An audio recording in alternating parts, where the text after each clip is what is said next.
Stéphanie Gaudier, directrice de l'association de recherche et avenir.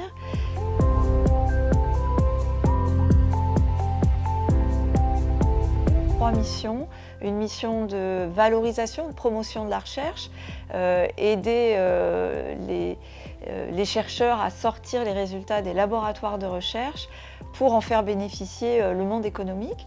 Ça, c'est une de nos missions. Et pour mener cette mission, on organise un workshop sur l'innovation tous les ans, depuis 18 ans maintenant. Notre deuxième mission est celle de l'aide à l'insertion des docteurs dans le monde économique. Je suis moi-même docteur en astrophysique, donc il nous paraissait important de déformater les docteurs du point de vue académique pour les reformater un petit peu économique. Donc on a obtenu un financement européen pour faire ça tout au début de la création de l'association.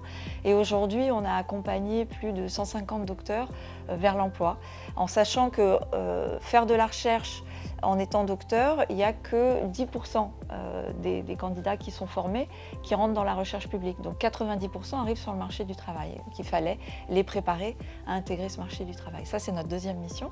Et notre troisième mission, c'est le rapprochement entre université et entreprise. Et d'une manière plus générale, entre tous les laboratoires de recherche et l'enseignement supérieur et les entreprises, en partant du besoin des entreprises.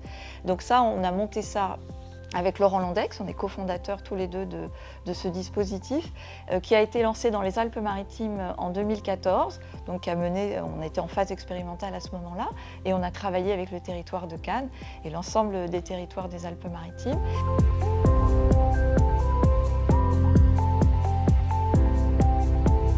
On travaille depuis longue date avec Cannes, donc on est présent dans la sélection des nouvelles entreprises qui sont hébergées à Créa-Cannes ou à l'hôtel d'entreprise, donc dans le comité.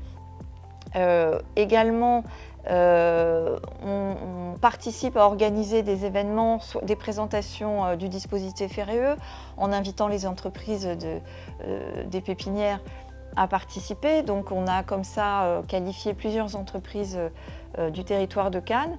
Et également, on a été présent sur une réunion de travail avec le UR Créatest, par exemple, de l'Université Côte d'Azur, pour créer des synergies sur tout ce qui est industrie créative, qui est un sujet phare pour la communauté d'agglomération Cannes Pays de les Reims.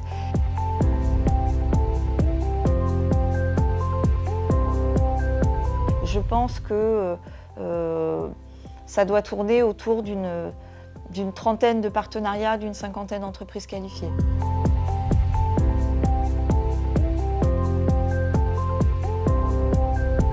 À ma passion, alors je l'ai un tout petit peu dit en filigrane, vous avez compris que je suis astrophysicienne.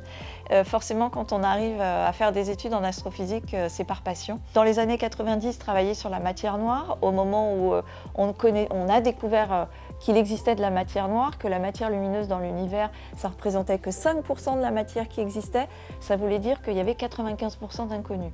Le deuxième projet, c'était j'ai travaillé sur les poussières de comètes, les micrométéorites qui nous arrivent sur Terre.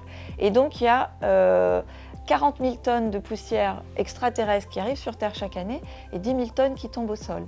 Et donc ces poussières de comètes abritent des acides aminés qui sont les briques de la vie. Et donc on pense que la vie a pu être ensemencée depuis l'univers.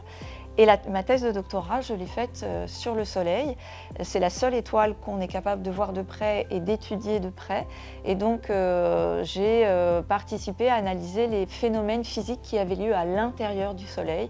Et j'ai participé à une mission spatiale qui s'appelle Picard. Et ma thèse a été cofinancée par Thales Alenia Space, qui est sur le territoire de Cannes.